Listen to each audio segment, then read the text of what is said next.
اعوذ باللہ من الشیطان الرجیم بسم اللہ الرحمن الرحیم رب اغفر لی وتب علی انک انت التواب الغفور۔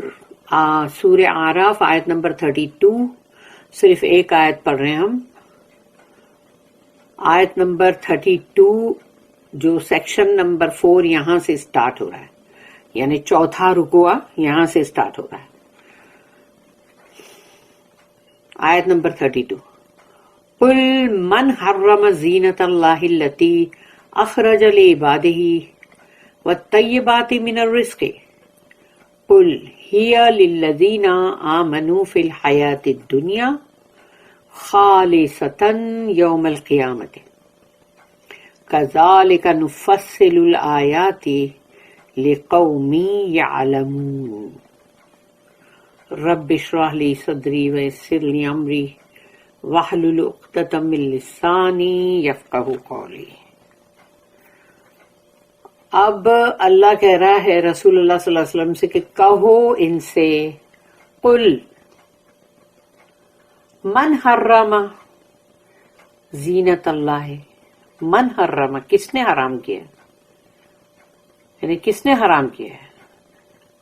زینت اللہ التی، جو زینت یعنی جو خوبصورتی، جو اللہ کے دیے ہوئے تمام تحفے خوبصورتی کے، وہ اللہ نے زینت اللہ التی، وہ جو اللہ نے اخرج لعبادہ، اخرجا یعنی نکالا یا اس کو بنایا، پروڈیوس کیا اپنے بندے کے لیے، اپنے یعنی اس کے جو بندے ہیں، لے عباد ہی، عباد یعنی بندے، عبد کا پلورل ہے عباد، تو لے عباد ہی، فار ہز بندے، فار ہز سرونٹ سلیوز۔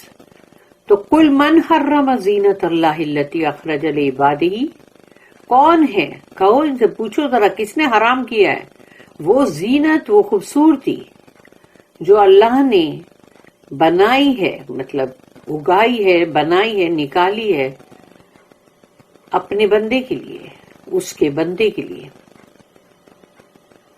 تو اللہ نے کوئی چیز کو اگر نکالا ہے تو اللہ اس کو حرام کرے گا کیا؟ یعنی اللہ نے اپنے بندوں کے لیے خاص طور پہ اس کو بنایا۔ تو پھر وَالطَّيِّبَاتِ مِنَ الرِّزْقِ، اور رزق میں سے جو طیب ہے، طیبات یعنی کہ بہت ہی پاک، صاف اور بہت اچھا، پیور، طیب یعنی، تو وہ رزق جو اللہ نے بہت پاک، صاف اور بہت ہی کلین اور بہت ہی طیب، وہ رزق جو اللہ نے اپنے بندوں کے لیے بنایا ہے، تو اس کو بھی حرام کیوں کیا؟ یعنی اللہ نے تو وہ رزق کے لیے بنایا، ان کے بندوں کے لیے بنایا نا، رزق کے لیے ہے وہ، تو اس میں سے بھی اچھی چیز جو ہے، جو طیب ہے، پیور ہے، کلین ہے، اس کو مطلب حرام کر دینا، تو یہ کس نے حرام کیا؟ وہ تو اللہ نے بنایا اپنے بندے کے لیے۔ قل کہو ان سے، یہ جو ہے للذین آمنو، یہ ان لوگوں کے لیے ہے جو ایمان والے ہیں، بلیورز، فی الحیات الدنیا، اس دنیا کی زندگی کے اندر جو مومن بندے ہیں، یہ رزق تمام ان کے لیے ہے۔ اب آگے اللہ کہتا ہے خالصتاً یوم القیامت، لیکن قیامت کے دن یہ تمام چیزیں خالص مومن بندوں کے لیے ہوگی، کیونکہ اس دنیا کی زندگی کے اندر ایک کافر، ایک مشرک، وہ بھی سب کچھ اللہ کی یہ نعمتوں کو انجوائے تو کر رہے ہیں، زینت بھی، طیب کھانا بھی، سب کچھ، لیکن اللہ کہتا ہے اللہ نے یہ دنیا کی زندگی میں اگر بنایا ہے تو صرف مومنوں کے لیے، لیکن اس دنیا کی زندگی کے اندر اس کو کافر بھی کھا رہا ہے، مشرک بھی کھا رہا ہے، لیکن منافق بھی کھا رہا ہے، لیکن خالصتاً یوم القیامت، تو خالص ہوگا یہ اونلی فار مومن بندے. قیامت کے دن، قیامت کے دن یہ رزق صرف اور صرف مومن بندوں کے لیے ہوگا، بلیورز کے لیے ہوگا، اور کسی کے لیے نہیں، چاہے وہ بھوک سے بلبلا رہے ہوں. کذالک 10 نفصل الآیات، اللہ بالکل نفصل بہت ہی ڈیٹیل میں بیان کر رہا ہے آیاتی، الآیاتی یعنی اللہ کی آیات، لقوم یعلمون، ان لوگوں کے لیے جو علم رکھتے ہیں، جو جانتے ہیں، جو نالج رکھتے ہیں، ان کے لیے اللہ نے ان آیتوں کو بہت ہی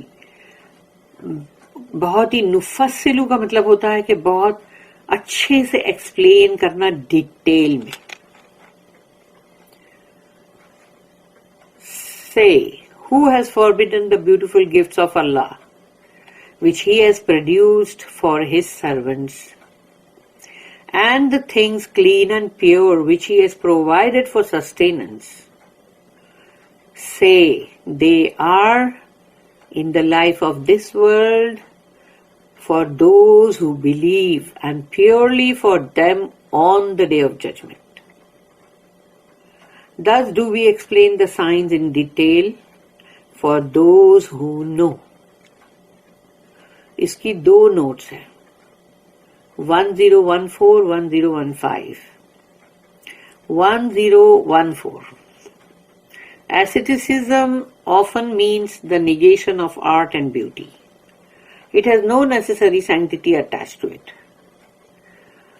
Asceticism جو ہے وہ ہے رہبانیت، جو کہ جیسے کرسچن ہے یا جو بھی مطلب وہ ہندو دھرم کے اندر جو لوگ ہیں جنہوں نے جو چھوڑ دیتے ہیں سب کچھ، کہ ان کو اب کوئی بھی سجاوٹ یا بیوٹی یہ تمام چیزیں، جیسے ننس جو ہوتی ہیں وہ بھی یہ ہوتے ہیں نا، ان کی وہی جو رہبانیت میں بھی یہی ہے کہ بس کوئی سجے سنورے نہ، اور بہت اچھا کھانا نہ کھائے، اور پھر تو یعنی کہ مطلب ان سب چیز کا انکار کرو. انکار اسلام میں نہیں ہے. یہ اسلام کے اندر رہبانیت اور یہ سب چیز کی منائی ہے. جبکہ سوچو کہ اگر آج تم اس ورڈ کو اگر ڈالو گوگل پہ تو تم کو وہ بتائے گا، کیا پتا ہے، جیسے کہ یہ وہ چیز ہے جو کہ زہد اور یہ تمام چیزیں ہیں اس کے اندر، یعنی بہت ہی پاکیزہ اور بہت ایسا، یعنی کہ جیسے کہ رسول، اور اس میں لکھا ہوا بھی رہتا ہے کہ یہ پروفٹ محمد صلی اللہ علیہ وسلم اور ان کے کمپینین جو ہے وہ یہ کیا کرتے تھے، نعوذ باللہ کبھی بھی نہیں. اس لیے کہ یہ وہ چیزیں ہیں جو رہبانیت ہے، جو صوفیزم ہے. اب سوچو کہ صوفیزم کو کہاں پسند کیا گیا اسلام میں؟ تو کبھی بھی اسلام میں یہ نہیں کہا گیا کہ دنیا چھوڑ دو اور تم اپنی شادی بھی مت کرو، اور پھر تم اپنے مطلب ایسے ہی کپڑے بھی ایسے پہنو، اور مطلب کھانا بھی ایسا کھاؤ کہ بالکل جیسے اندر تمہارے لیے اس کے اندر کوئی اچھی چیز ہونی نہیں چاہیے، اور تم کو آرٹ اور بیوٹی سے کوئی لینا دینا نہیں ہونا چاہیے. یہ سب رہبانیت میں ہے. اور اس کی نیکسٹ نوٹ جو ہے 1015، the beautiful and good things of life are really meant for and should be the privilege of those with faith in Allah. یعنی جن کا اللہ کے اوپر ایمان ہے، یعنی وہ مومن بندے، ان کے لیے ہے، یہ ان کا حق ہے، بلکہ یہ ان کا حق ہے کہ تمام خوبصورت چیزیں، اچھی چیزیں، پاکیزہ چیزیں جو اس دنیا کی زندگی کے اندر اللہ نے جو بھی دیا ہے وہ ان کے لیے ہے، خاص طور پہ ان کے لیے ہے. لیکن یہ اور بات ہے کہ اس میں سے دوسرے لوگ بھی کھا پی رہے ہیں. If they do not always have them in this life، مگر کبھی کبھی ایسا ہوتا ہے کہ بیچارے مومن بندے جو ہیں کبھی کبھی ان کو اس دنیا کی زندگی کے اندر کبھی یہ نہیں ملتا. And if there is sometimes the semblance of others having them who do not deserve them, تو وہ لوگ جن کا کوئی حق بھی نہیں ہے اس کے اوپر، وہ ڈیزرو بھی نہیں کرتے، یعنی وہ اس لائق بھی نہیں ہے کہ ان کو یہ دیا جائے، تو پتہ چلے گا کہ وہ لوگوں کو یہ سب مل رہا ہے، اور وہ جو بیچارے جن کا ریئل حق ہے وہ لوگ اس سے محروم ہیں، ان کو نہیں مل رہا ہے۔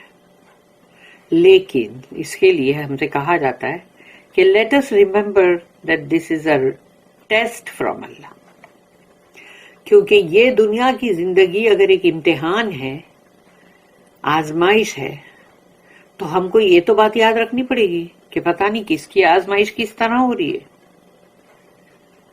In the life to come, they will be purely for the faithful۔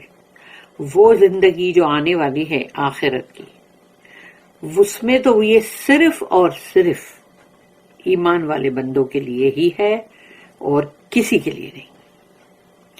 جو ایمان والے بندے ہیں یہ انہی کے لیے ہے۔